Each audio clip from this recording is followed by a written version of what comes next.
നമസ്കാരം.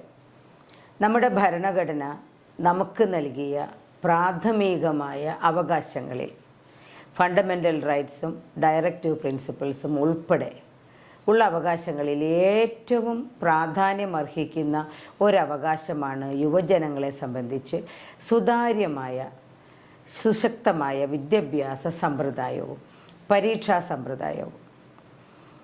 ഭാവി രാഷ്ട്രം എന്ന് പറയുമ്പോൾ നാം ചിന്തിക്കുക ചെറുപ്പക്കാരെയാണ്. കടന്നു പോകുന്ന ഒരു തലമുറ, വാർദ്ധക്യത്തിലേക്ക് നീങ്ങുന്ന തലമുറ, സ്വന്തം അനുഭവങ്ങൾ, സ്വന്തം പാഠങ്ങൾ, സ്വന്തം പരീക്ഷണങ്ങൾ എല്ലാം ജീവിതത്തിൽ പ്രാവർത്തികമാക്കി അരങ്ങൊഴിയുമ്പോൾ ആ അരങ്ങിലേക്ക് ശക്തമായ മനസ്സോടെ, ശക്തമായ ശരീരത്തോടെ, ശക്തമായ ഭാവങ്ങളോടെ, ഭാവനകളിലൂടെ, വിജ്ഞാനത്തിലൂടെ കടന്നു വന്ന് പദവി കൈയടക്കേണ്ട, ഉള്ളടക്കേണ്ട യുവതലമുറയ്ക്ക് ഏറ്റവും സുതാര്യമായ വിദ്യാഭ്യാസം, ഏറ്റവും സുശക്തമായ പരീക്ഷാ സമ്പ്രദായം നൽകി പരിപാലിച്ചു കൊണ്ടുവരേണ്ട ഉത്തരവാദിത്വം ഭരണഘടന നമുക്ക് നൽകിയിട്ടുള്ള അവകാശങ്ങളിലൊന്നാണ്. മുൻകാലങ്ങളിൽ ഏറ്റവും അധികം ശക്തമായി വിദ്യാഭ്യാസ സമ്പ്രദായത്തെ പരിഷ്കരിക്കുന്നതിന് മുൻ പ്രധാനമന്ത്രിമാർ എടുത്തിട്ടുള്ള ശക്തമായ നടപടികളെ ഇപ്പോൾ നന്ദിയോടെ ഓർമ്മിക്കുകയാണ്. പരീക്ഷാ സമ്പ്രദായങ്ങളിൽ ഏറ്റവും ഉദാത്തമായ രീതിയിൽ ഉന്നത വിദ്യാഭ്യാസത്തെ, തൊഴിലധിഷ്ഠിതമായ വിദ്യാഭ്യാസത്തെ, സാങ്കേതിക വിദ്യാഭ്യാസത്തെ എല്ലാം പുനർവൽക്കരിച്ചുകൊണ്ട്, പുനരാവിഷ്കരിച്ചുകൊണ്ട് സമ്പ്രദായങ്ങൾ ഉണ്ടാക്കിയ രാജീവ് ഗാന്ധിയെ നന്ദിയോടെ ഇപ്പോൾ ഓർമ്മിക്കുകയാണ്. ശ്രീ രാജീവ് ഗാന്ധിയുടെ വിദ്യാഭ്യാസ പരിഷ്കാരങ്ങൾ പിന്നീട് വലിയ തോതിൽ നമുക്ക് സാമൂഹിക പരിഷ്കരണത്തിന് കാരണമായിട്ടുണ്ട്. കമ്പ്യൂട്ടർ പോലെയുള്ള മൊബൈൽ ഫോണുകൾ പോലെയുള്ള സാങ്കേതിക വിദ്യ, അത് ശ്രീ രാജീവ് ഗാന്ധി ആവിഷ്കരിച്ച കാലത്ത് എതിർത്തു പറഞ്ഞവർ ഇന്ന് ആ സാങ്കേതിക വിദ്യയിലൂടെയാണ് ലോകത്തിൻ്റെ പല ഭാഗങ്ങളിലും എത്തിപ്പെടുന്നതിന് യുവതലമുറയെ പര്യാപ്തമാക്കിയത് എന്നുള്ള വസ്തുത കൂടെ നന്ദിയോടെയും സ്നേഹത്തോടെയും ഓർമ്മിക്കുകയാണ്.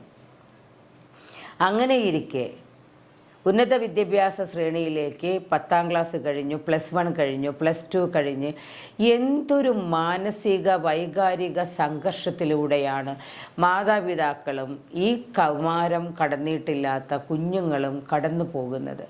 ഭാവി സുരക്ഷിതമാക്കുന്നതിന് വേണ്ടി കുട്ടികളെ പ്ലേ സ്കൂൾ മുതൽ LKG മുതൽ UKG മുതൽ 10ാം ക്ലാസ് വരെ, പിന്നെ +2 വരെ, അവിടെ നിന്ന് അങ്ങോട്ട് പ്രൊഫഷണൽ കോളേജിലേക്ക് എത്തിക്കുന്നതിന് 10-30 വർഷങ്ങളോളം അധ്വാനിക്കുന്ന മാതാപിതാക്കളുടെ ക്ലേശം, അവരുടെ കണ്ണുനീര്, അവരുടെ വിയർപ്പ്, അവരുടെ കാത്തിരിപ്പ്, അവരുടെ ഇൻവെസ്റ്റ്മെൻറ്റ്, അവരുടെ സ്വപ്നങ്ങൾ, മോഹങ്ങൾ, ഇതെല്ലാം കുഞ്ഞുങ്ങളിൽ ഫലമണിയേണ്ട സമയത്ത് 24 ലക്ഷത്തിൽ പരം കുട്ടികളാണ് ഇന്ന് അരക്ഷിതാവസ്ഥയിൽ നീറ്റ് പരീക്ഷയുടെ ക്രമക്കേടുകൾ മൂലം അവരുടെ ഭാവി നിർണയിക്കുന്ന കാര്യത്തിൽ പ്രശ്നങ്ങളിൽപ്പെട്ട് ഉഴലുന്നത്. എത്രയോ വർഷത്തെ അധ്വാനമാണ്, എത്രയോ വർഷത്തെ കാത്തിരിപ്പാണ്, എത്രയോ വർഷത്തെ പ്രാർത്ഥനയാണ്, എത്രയോ രൂപയുടെ ഇൻവെസ്റ്റ്മെൻറ്റാണ്, എത്രയോ സമയത്തിൻ്റെ ഇൻവെസ്റ്റ്മെൻറ്റാണ്, എത്രയോ ഊർജമാണ് ഉപയോഗിച്ചത്. സംസ്ഥാന മെഷീനറി, കേന്ദ്ര മെഷീനറി, കുടുംബത്തിലെ ചട്ടവട്ടങ്ങൾ, ചിട്ടകൾ, അങ്ങനെ രാജ്യത്തിൻ്റെ ആബാലവൃദ്ധം ജനങ്ങളെയും ബാധിക്കത്തക്ക രീതിയിൽ കുട്ടികളുടെ ഭാവിയെ അരക്ഷിതാവസ്ഥയിലേക്ക് തള്ളി നീക്കുന്ന രീതിയിൽ കുറേ കുൽസിത പ്രവർത്തകരുടെ, കുറേ ചതിക്കുന്ന മനസാക്ഷിയുള്ളവരുടെ കുൽസിത പ്രവർത്തനങ്ങളിലും ചതിക്കുന്ന ഭാവങ്ങളിലും തന്ത്രങ്ങളിലും ഈ സാങ്കേതിക വിദ്യകൾ ഉൾപ്പെടെയുള്ളവയെ ഉപയോഗിച്ചുകൊണ്ട് ഒരു യുവതലമുറയിലെ വഴിയിലാക്കുന്നതിന് വേണ്ടിയിട്ടുള്ള ശ്രമത്തെ ശക്തമായി അപലപിക്കുകയാണ്. പാർലമെൻറ്റിൽ ഇന്ന് ശക്തമായ ഒരു പ്രതിപക്ഷമുണ്ട്.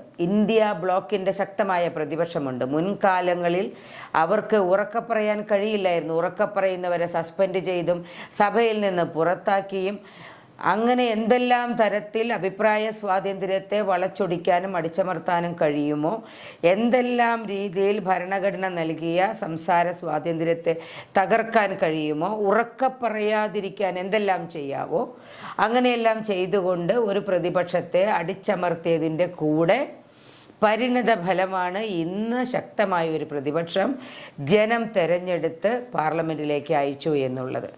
ഇന്നലെ മനോഹരമായ രീതിയിൽ പ്രതിപക്ഷത്തിൻ്റെയും ഭരണപക്ഷത്തിൻ്റെയും സത്യപ്രതിജ്ഞ ജനം കണ്ടു, ലോകം കണ്ടു.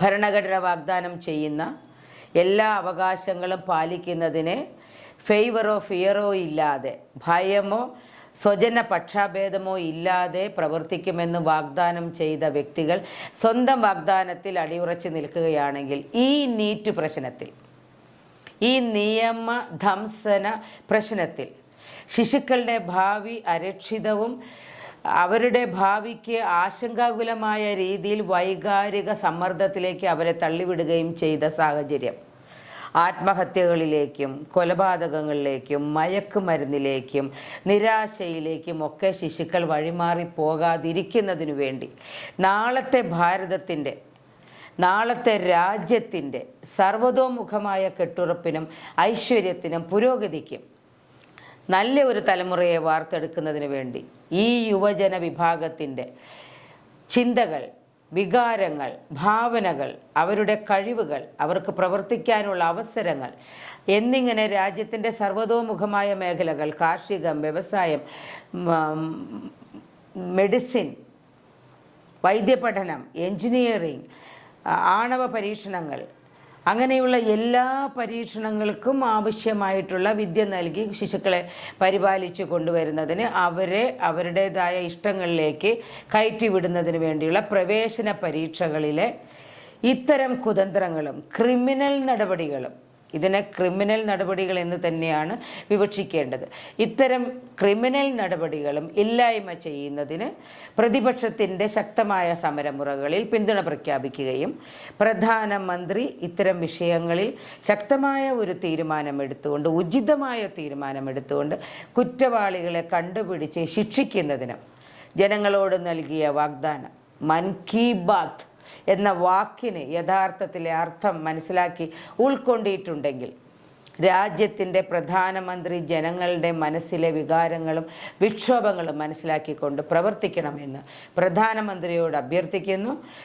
പാർലമെൻറ്റിലെ പ്രതിപക്ഷ അംഗങ്ങളുടെ ഈ സമരത്തിന് പിന്തുണ പ്രഖ്യാപിക്കുന്നു. കേരളത്തിലെ വിദ്യാഭ്യാസ സമ്പ്രദായത്തിൽ പ്രീ ഡിഗ്രി ആയിരുന്നു പണ്ട് എങ്കിൽ ഇന്ന് +1 +2 ആണ്. +1 ക്രമക്കേടുകൾ മൂലം SFI ഉൾപ്പെടെയുള്ള വിദ്യാർത്ഥി സംഘടനകൾ സമരമുഖത്തേക്ക് പോയിക്കൊണ്ടിരിക്കുന്ന ഈ സാഹചര്യത്തിൽ കേന്ദ്രത്തിൽ എന്ത് സംഭവിക്കുന്നോ അതിൻ്റെ മിനിയേച്ചർ കേരളത്തിലും സംഭവിക്കുന്നതുകൊണ്ട് കേരളത്തിലെ മുഖ്യമന്ത്രിയോടും വിദ്യാഭ്യാസ നയത്തിനെ വൈകല്യമാക്കാതെ കഴിവുറ്റ, മികവുറ്റ, തേജസ്സുറ്റ വ്യക്തികളെ വാർത്തെടുക്കുന്നതിനുള്ള വിദ്യാഭ്യാസ സമ്പ്രദായത്തിൽ വേണ്ട സംവിധാനങ്ങൾ സുരക്ഷമാക്കി നിർമ്മിക്കണമെന്നും എല്ലാവിധ അരക്ഷിതാവസ്ഥയും നിർമ്മാർജ്ജനം ചെയ്യണമെന്നും കേരളത്തിലെ മുഖ്യമന്ത്രിയോടും അഭ്യർത്ഥിക്കുന്നു. ഇത് ജനങ്ങളുടെ ആവശ്യമാണ്. നിങ്ങളെ വോട്ട് തന്ന് വിജയിപ്പിച്ച് ഭരിക്കാനായി ഉത്തരവാദപ്പെടുത്തി അയച്ച ജനങ്ങളുടെ അവകാശമാണ്. രാജ്യഭരണകാലത്ത് യഥാ രാജ തഥാ പ്രജയായിരുന്നുവെങ്കിൽ ഇന്ന് യഥാ പ്രജ തഥാ രാജയാണ്. കാരണം പ്രജയാണ് രാജാവ്. അത് ഓർമ്മ വേണം, ഓർമ്മിപ്പിക്കുന്നു.